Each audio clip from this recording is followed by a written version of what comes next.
YouTube channel में आप सबका हार्दिक स्वागत है। मैं मिहिर व्यास। आज हम स्टैंडर्ड 9 सब्जेक्ट हिंदी विषयांक लेसन नंबर 10 भारत गौरव जो एक पद्य काव्य है जिसके कवि है मैथिली शरण गुप्त। तो विद्यार्थी मित्रों कृपया अपना पाठ्य पुस्तक बाहर निकाले और पेज नंबर 41 पर ध्यान दीजिए। तो आइए सबसे पहले हम मैथिली शरण गुप्त का परिचय प्राप्त करते हैं। तो कृपया अपने पाठ्य पुस्तक में ध्यान दीजिए। तो मैथिली शरण गुप्त का जन्म सन 1886 निधन सन 1964 को हुआ था। मैथिली शरण गुप्त का जन्म झांसी जिले के चिरगांव में हुआ था। बाल्यावस्था से ही कविता में इनकी विशेष रुचि थी।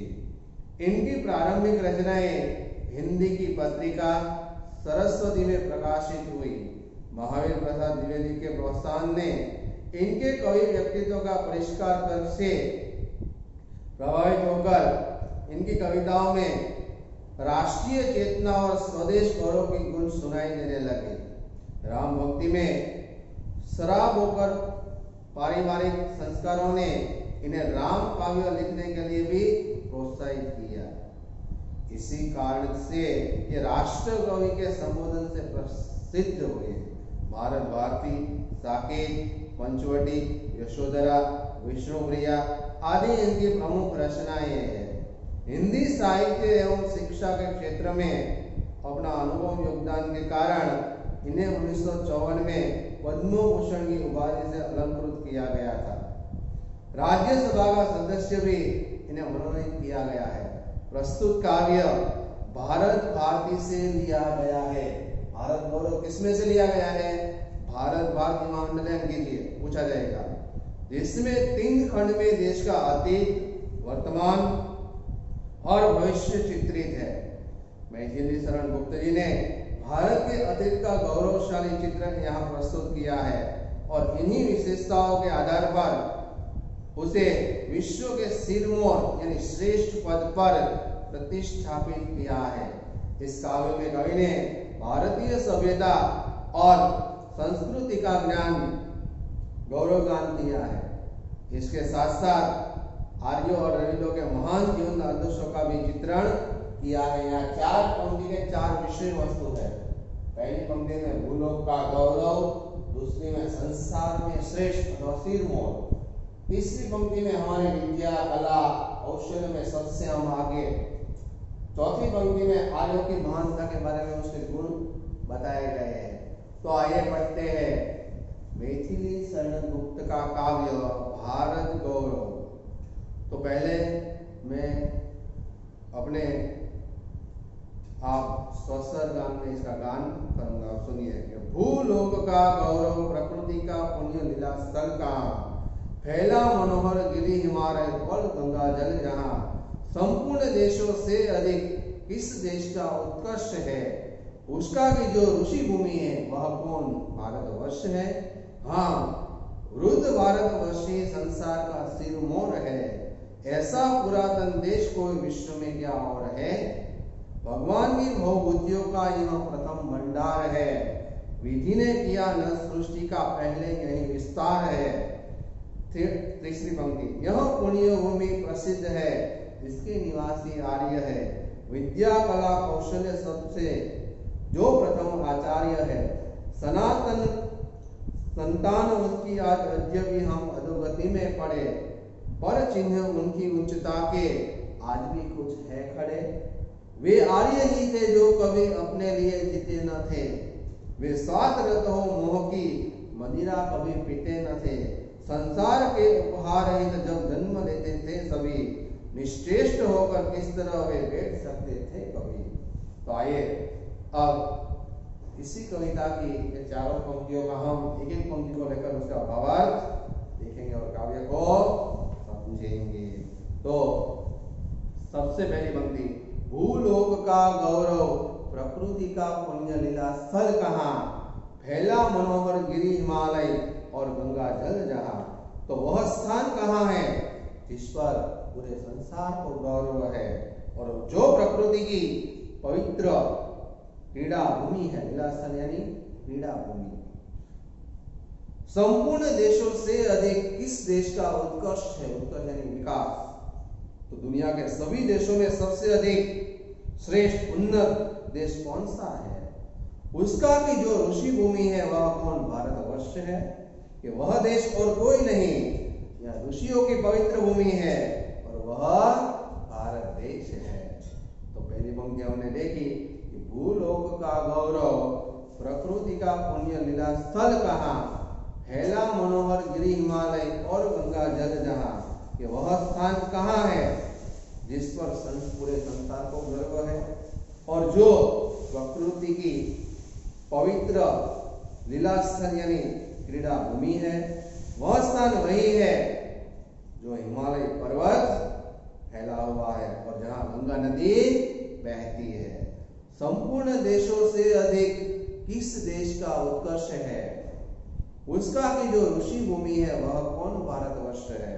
तो दुनिया के सभी देशों में सबसे अधिक श्रेष्ठ यानी उन्नत प्रगतिशील देश कौन सा है? वह देश और कोई नहीं है, यहाँ ऋषियों की जो भूमि कहलाती है वह भारत देश है। तो ये थी पहली पंक्ति। अब दूसरी पंक्ति देखते हैं कि हाँ, वृद्ध भारतवर्ष ही संसार का सिरमौर है। ऐसा पुरातन देश कोई विश्व में क्या और है? कि हाँ, यह वृद्ध, यह बुढ़ा भारतवर्ष यानी देश संसार का सर्वश्रेष्ठ देश है। प्राचीन देशों में इसके मुकाबले करने वाला कोई दूसरा कोई देश नहीं है। भगवान की भवभूतियों का यह प्रथम भंडार है। विधि ने किया न सृष्टि का पहले यानी विस्तार है।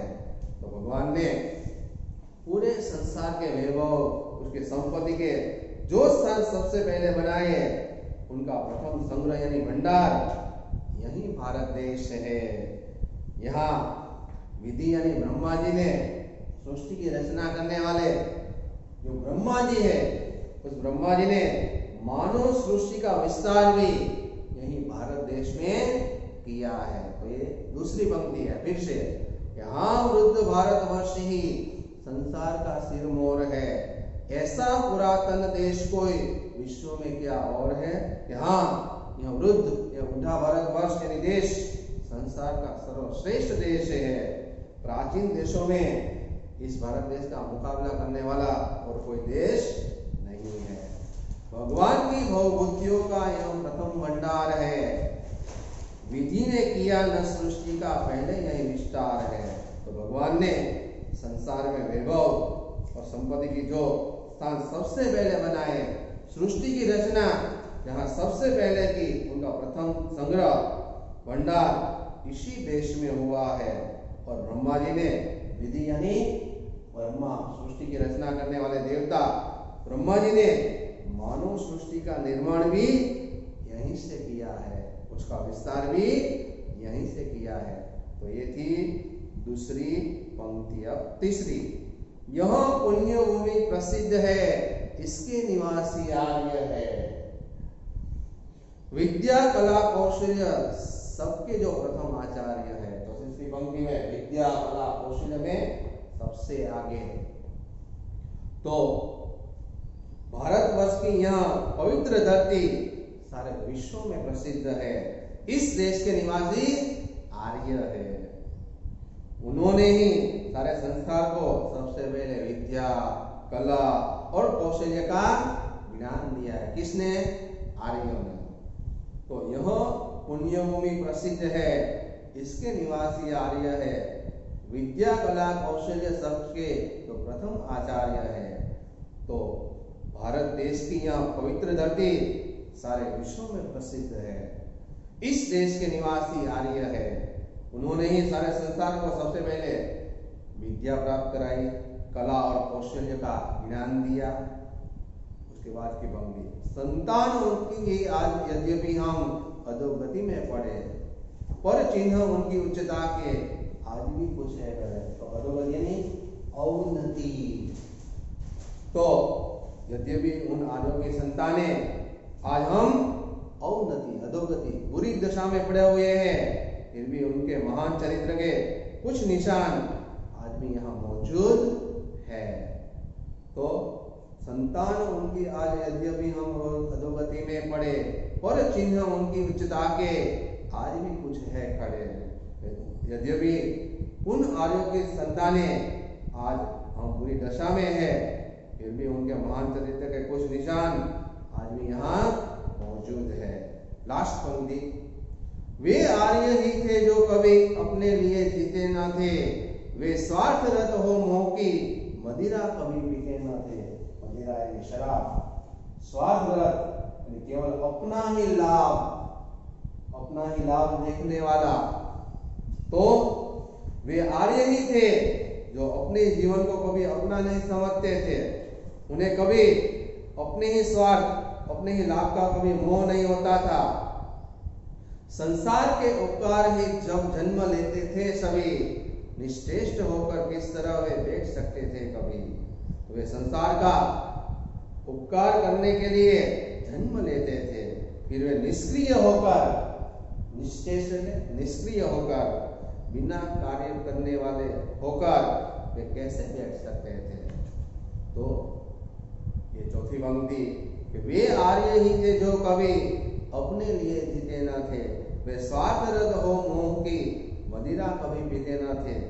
तो वे आर्य ही लोग थे जो कभी जीवन अपने लिए नहीं जीते थे, वे अपने जीवन को कभी अपना नहीं समझते थे, दूसरों के लिए जीते थे। उन्हें कभी अपने ही लोग का मोह नहीं था, दूसरों के उपकार के लिए जीते थे। वे संसार का उपकार और हित करने के लिए जन्म लेते थे। वे संसार के उपहार ही जन्म लेते थे सभी। तो वे संसार का उपकार और हित करने के लिए जन्म लेते थे। निश्चेष्ट होकर किस तरह वे बैठ सकते थे कभी। तो वे निष्क्रिय होकर किस तरह बैठ सकते थे।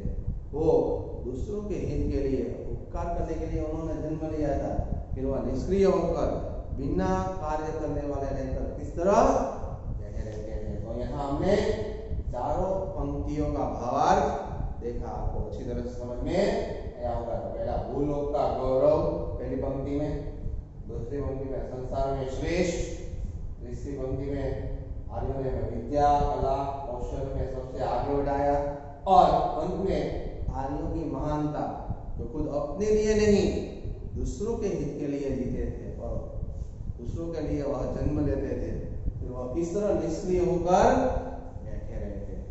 तो यहाँ विद्यार्थी मित्रों कुछ शब्दार्थ भी दिए हैं कि भूलोक यानी पृथ्वी पर बसा हुआ संसार, गौरव यानी सम्मान प्रतिष्ठा, पुण्य लीलास्थल यानी पवित्र क्रीड़ा भूमि, मनोहर यानी मन को हरने वाला सुंदर, उत्कर्ष यानी उन्नति, शिरमोर यानी सदा श्रेष्ठ, पुरातन यानी प्राचीन, बहुभूति यानी संसार का वैभव, भंडार यानी खजाना, विधि यानी ब्रह्मा, सृष्टि की रचना करने वाले देव यानी ब्रह्मा, नर यानी मनुष्य, आचार्य यानी शिक्षक, अधोगति यानी अवनति, उच्चता यानी महानता, स्वार्थ यानी केवल अपना ही लाभ देखने वाला, मदिरा यानी शराब, निश्चेष्ट यानी निष्क्रिय। तो अब हम स्वाध्याय देखते हैं। तो कृपया अपने पाठ्य पुस्तक पेज नंबर 42 पर ध्यान दीजिए। इसमें एक एक वाक्य में उत्तर लिखिए कि भारत को प्रकृति का लीलास्थल क्यों कहा गया है। तो भारत में हिमालय के समान मनोहर पर्वत तथा गंगा जैसी पवित्र नदियां हैं, इसलिए इस देश को प्रकृति का लीलास्थल कहा गया है। भारतवर्ष को वृद्ध क्यों कहा गया है। तो भारत संसार का सबसे पुराना और प्राचीन देश है, इसलिए उसे वृद्ध कहा गया है। विधाता ने नर सृष्टि का विस्तार कहाँ से किया है। तो विधाता ने नर सृष्टि का विस्तार भारत से किया है। आर्य किन किन विषयों में आचार्य थे। तो आर्य सभी तरह की विद्याओं तथा कला कौशल्य में आचार्य थे। आर्यों की संतान आज किस स्थिति में जी रही है। तो आर्यों की संतान आज अधोगति, अवनति में जी रही है। आर्यों की क्या क्या विशेषताएं रही है। तो आर्य हमेशा स्वास्थ्य से अधिक परोपकार की भावना को महत्व देते हैं। वे मोह और लोभ से दूर रहते हैं और निष्क्रिय यानी बिना कार्य नहीं करते रहना चाहिए, उसे निष्क्रिय रहना पसंद नहीं करते थे। अब सविस्तार उत्तर लिखे 5-6 वाक्य में कि गुप्त जी ने भारत के गौरव को किस रूप में हमारे सामने रखा है। तो उत्तर, गुप्त जी कहते हैं कि भारत प्रकृति का पुण्य लीला स्थल है, यहाँ ऋषि मुनियों की यह पवित्र भूमि है, भारत ही संसार में सर्वश्रेष्ठ है, भगवान की बनाई हुई भगवतिया का सबसे पहला भंडार भारतवर्ष यानी देश है, वर्ष यानी देश। यहाँ के निवासी आर्यों की यह प्रसिद्ध भूमि है। आर्यों ने इस संसार को विद्या और कला कौशल की शिक्षा दी। इस प्रकार कवि ने भारत के गौरव को हमारे सामने रखा है। लास्ट सेकेंड, भारतवासियों के बारे में गुप्त जी क्या कहते हैं। तो गुप्त जी के अनुसार भारतवासी आर्यों के संतान हैं। एक समय था जब आर्य विद्या और कला कौशल में सबसे आगे थे।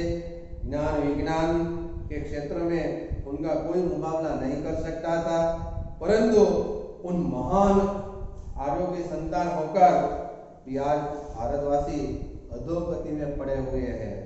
प्रगति की दौड़ में तो बुरी तरह पिछड़ गए हैं, फिर भी अपने महान पूर्वजों के आदर्श और उच्च गुणों को लेकर कभी बोलते नहीं है। अब कुछ विकल्प भी यहाँ दिए हुए, योग्य विकल्प द्वारा स्थान की पूर्ति कीजिए, तो वो भी हम देख लेते हैं।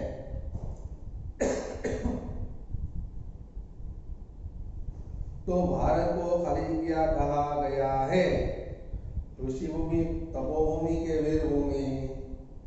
तो क्या कहा गया, कहा आएगा ऋषि भूमि।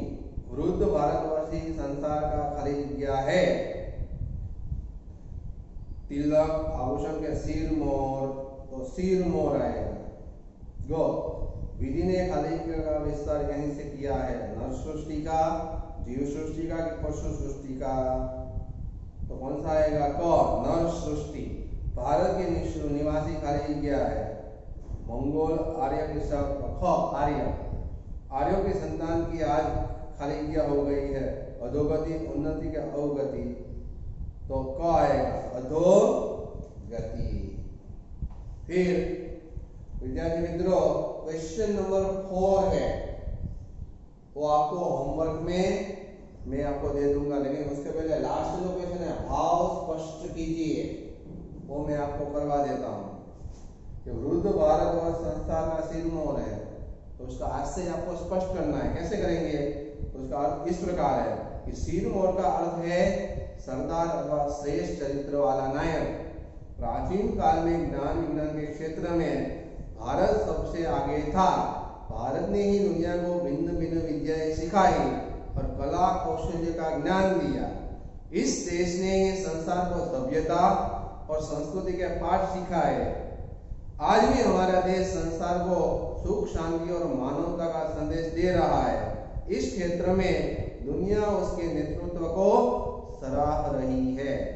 भगवान की भवभूतियों का यह प्रथम भंडार है।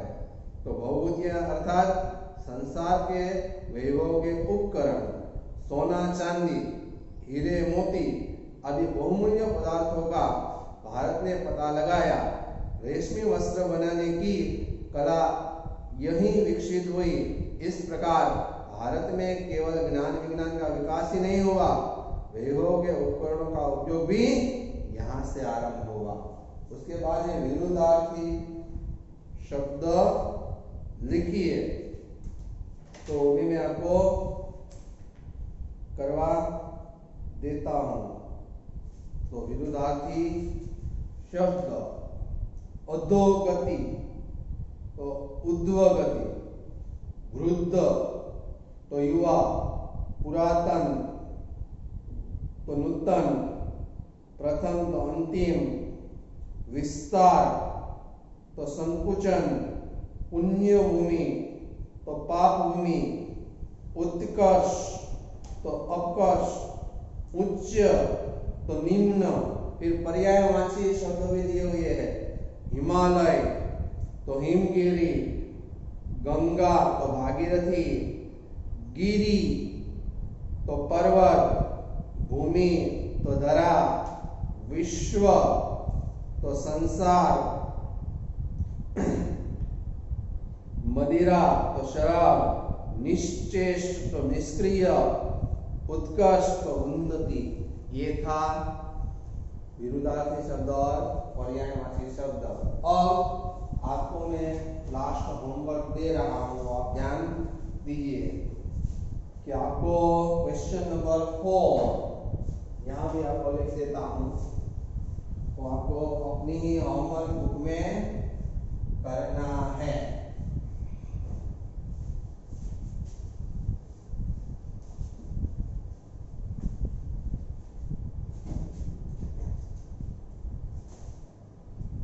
स्वाध्याय अंदर होमवर्क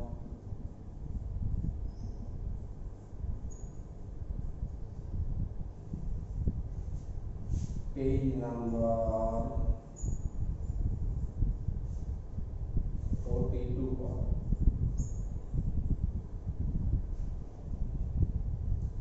क्वेश्चन नंबर 4 सही वाक्य को जोड़कर लिखिए।